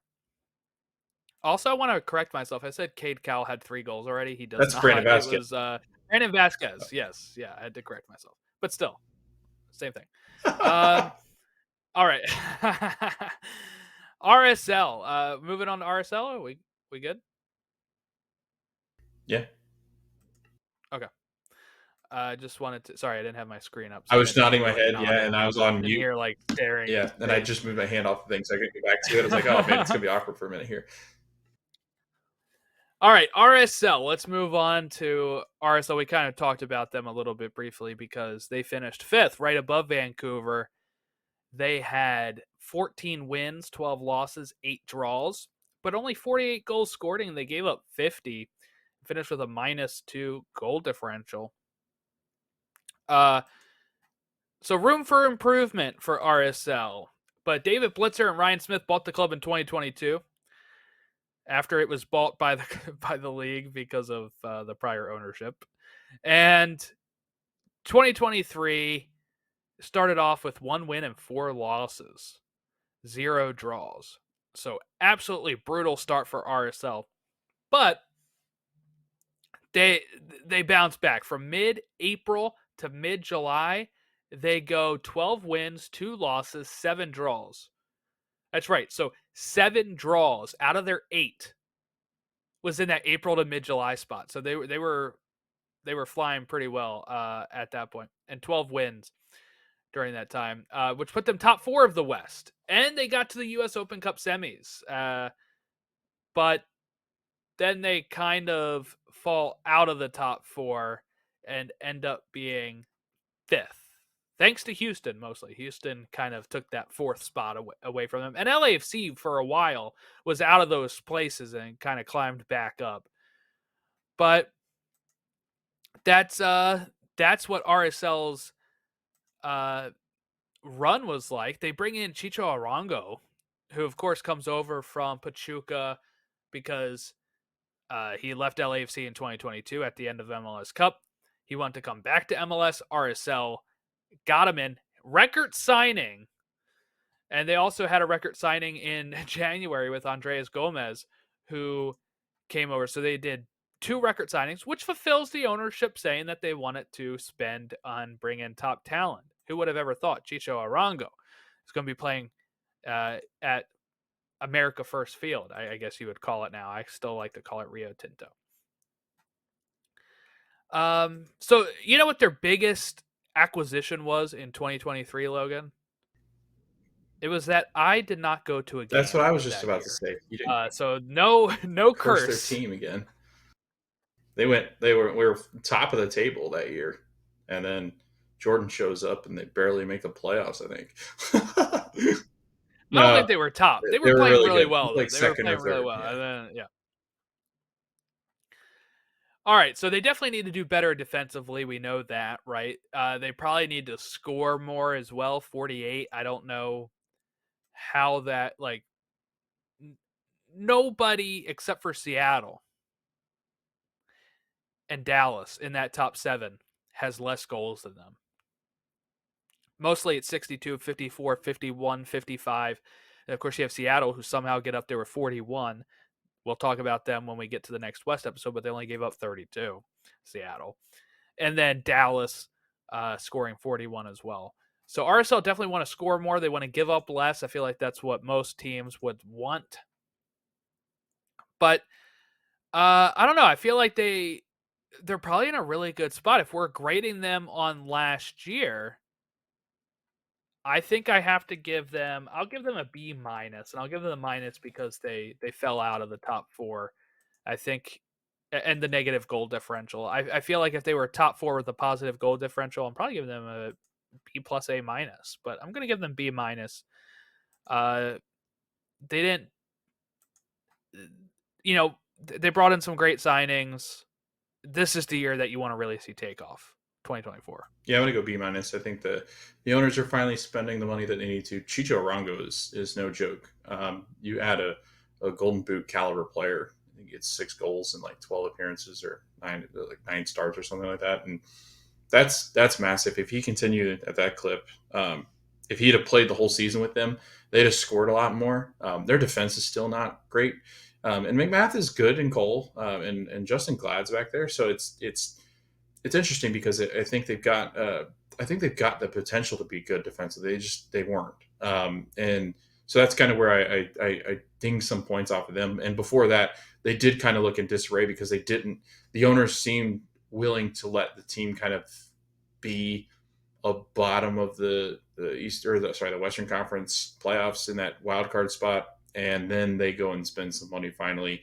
Diego Luna jumps onto the scene, and you've got a really young, promising player who made his U.S. men's national team debut, who they think is going to be probably one of the top prospects coming from the U.S. Men's national team. I'd say in a season or two, he's somebody that Europe's looking at going, oh, that's interesting. But yeah, they had some DP issue with Savarino where it didn't quite work out, I think, the way that they wanted it to. And all of that kind of mixed in. I think they bounced back well. They started out of the gates not well. And that's you can't go through these bad spells in this league. Like, you can't have those 6-game windows where you just absolutely get torched if you want to be one of the top teams. I mean, you can. Yeah, you can. But it's very difficult to be one of the top teams in this league. And then, Jordan, I was looking at this. Yeah. Like, this is really interesting to me. So if you look at the Western Conference, right, and you look at the goals scored, the top 2 goal scorers in the top, let's just say the top 6, because I'll throw Vancouver in there to be nice, were 62, 55, and then you had like 54, 51, and then RSL's in the top 5, Seattle's in the top 5, and yeah, and they had 41 and 48. If you go to the Eastern Conference, the team that has the lowest in the top 6 is Orlando with 55. They scored 55 goals. Yeah. That's, and top 7 is 39. Yeah. That's how far you have to go down to find a team that has less than 55 right. Is the 7th spot. And if the Nashville wasn't so good defensively, they are the elite defense, they wouldn't be sitting there. But it is funny to me. The Western Conference is very we've talked about this. The RSLs of the world in the Western Conference, you can be a number 3 spot or a number 2 spot. They logistically could make that jump this year, because I think there are teams ahead of them that will not be up there this year. So it's interesting to me. I think they can add one more player. I would go, I'd say that a DP number 10 is what they're truly lacking. They're truly lacking one more big time player, I think, before they can really start to make some noise, because I think defensively they'll get better. I think that was just not a great season last year, because I just don't see where RSL's that horrible in defense, but they were. So yeah, no, but report card wise, B-. I think they're set up pretty damn well for the season to come. Well, you know what too is they really just ran into the unfortunate, almost like San Jose, where they run into a team that had their number, and that team is Houston Dynamo, who knocks them out of the U.S. Open Cup, and then also knocks them out of round 1 of the playoffs, which was the best of 3. Houston won the first one 2-1, so RSL put up a good fight. RSL wins the next one 1-1, goes to penalties for a 5-4 win in penalties for RSL. Pushes it to game 3, and they draw 1-1 and go into penalties and lose 4-3 on penalties. So they put up a pretty good fight against a good Houston team. And really, it's maybe if you get that other spot, if you get a different spot, you're drawing a different team due to the placement, and maybe you make it past round 1 last year. And I think I'm also going to have that stipulation for them this year when we're looking at successful season. You can finish top 4. You can finish top 4 to 6. But I say get past round 1. You got to get past round 1, I think, this time of the playoffs to show, hey, we're progressing. We're going to keep going through these playoffs like a step at a time. I know it doesn't always happen that way for teams, but I'm so conditioned due to the union of like, we take this step, then we take this step, then we get to the MLS Cup final, then we win it, and Gareth Bale never scores the header. And then I'm living in a fantasy world where that is the case, and we have a star above our crest. But that is the steps that you want to take. Is like, all right, we get past the first round. Maybe the next year we get to conference finals. Maybe the next year we're in the final. Hopefully win it, right? If you're RSL and get that second star. That was one of the first MLS Cups I remember watching. I was at 07. Houston won against Revs. And then 2008 was Columbus's winning. I did not watch that one. I did watch the playoffs. I saw the Crew knock out DC United. And then 09, LA Galaxy, the first run of the Beckham years, where they go penalties and Nick Romando comes up big and RSL wins. And, if you want to hear us talk about Nick Romando, go back and listen to our MLS Mount Rushmores. He's on one of ours. I'm not going to spoil which. But, I think they can absolutely do it. I think they just need to get past round one and show, like, hey, we're progressing here. And that's not as beholden to table places, but to get past round one, I think it's better for you to be in the top four. So I'd say they got to be in 4 through 6, and they have to get past round one. Yeah, I'm going to agree with you on that. I think getting in that top 4 is crucial to that, because playing in Sandy, Utah is a bear, because it is high altitude. It is difficult to play there. They've got a good fan base. They've got a fan base that's bought back into the rebrand, and the understanding that this team is destined to become a really good team again in the Western Conference. And I think they shore up some of the defensive issues. They played better defensively, which I think they automatically will. I think they're missing that DP difference maker in the attack, whether that be a number 10, or you can move Diego Luna into like a more of an attacking midfield and then get a winger that's a DP that can make a difference. So I think that's what they're missing. They're missing that true difference maker above Arango. Like, he needs somebody else. And I think Diego Luna can be that player, but it'll take a little bit of time.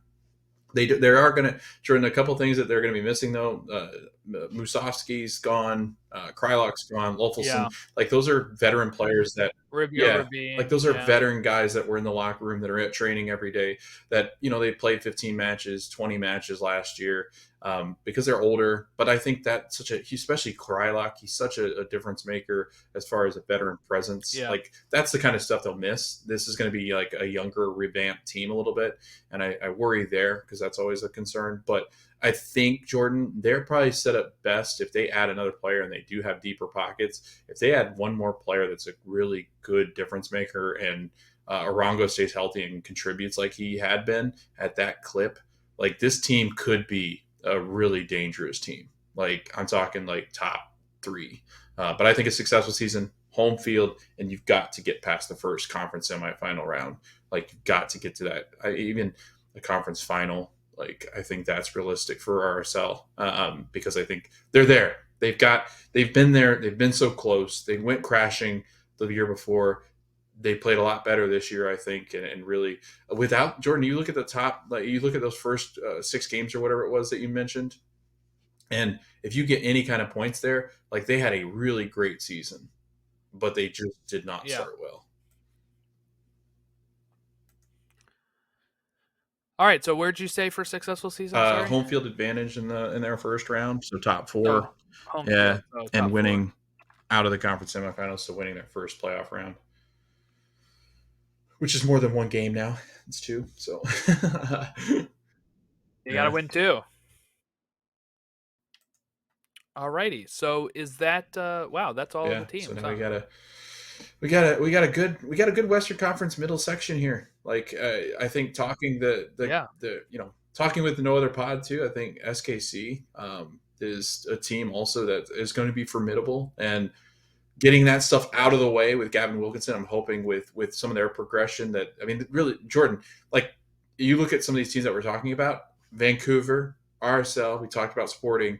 Those teams all had really good ends of year.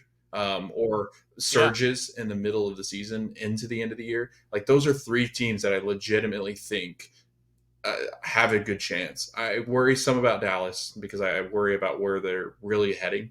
But Yeah. I don't know. I'm really impressed with some of these teams. Sporting, again, some players off. Vancouver. I about said Rapids because RSL, I always do that to them. But RSL, a few players off. Like, they're all there. Well, you know what's funny is I feel like after we always do these, I always come out a little bit more optimistic about the teams That's we true. talked about. And maybe it's the blinders of doing like Logan does most of the research here that prepares the notes. I look over them before, we get into it. I also go through, my own stuff for either watching clips or going back to the tables and looking up stats and stuff. And it's like, oh, they're not as bad as I remember them being. But sometimes stats lie, and sometimes the eye test is what they need to pass. And we'll see if they pass the eye test and the stats test throughout the course of the season for these teams and end up, because we say a lot of the times, oh, successful seasons top 4. There's only 4 spots, and 4 of the teams that got them we talk about next time we talk about the West. So it's going to be a daunting task, I think, for some of these teams to get in there.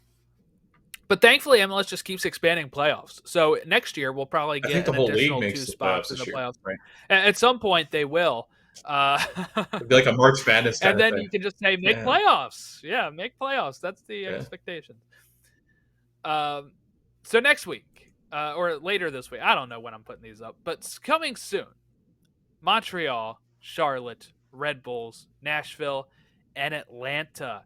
Those are the next 5 teams in the middle of the pack for the East that we're going to dive into. We're going to have a special guest coming in to talk Atlanta United. So make sure if you have any questions about Atlanta, make sure you send them our way. Well, actually don't, because we already have recorded that, I think. But anyway, Atlanta is next.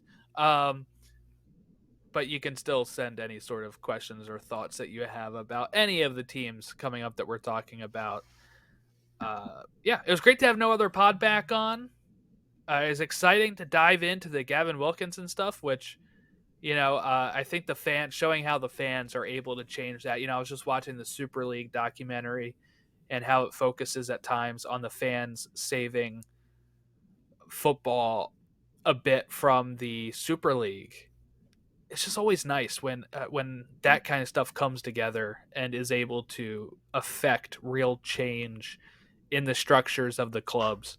So great story there. Should have never have gotten to that point, but they stood their ground and the club backed down, and that's always great. You can contact us at Stateside Show on Facebook, Twitter, Instagram, Threads, and TikTok, where Logan has been putting up some of the clips from the podcast. Always feel free to reach out to us with any sort of questions, comments, concerns. Do you have concerns about how low we are on your team? Let us know. That is statesideshow@gmail.com for emails. If you want to go a little long form, if you don't like the character limits on certain things, you can send it to the email account.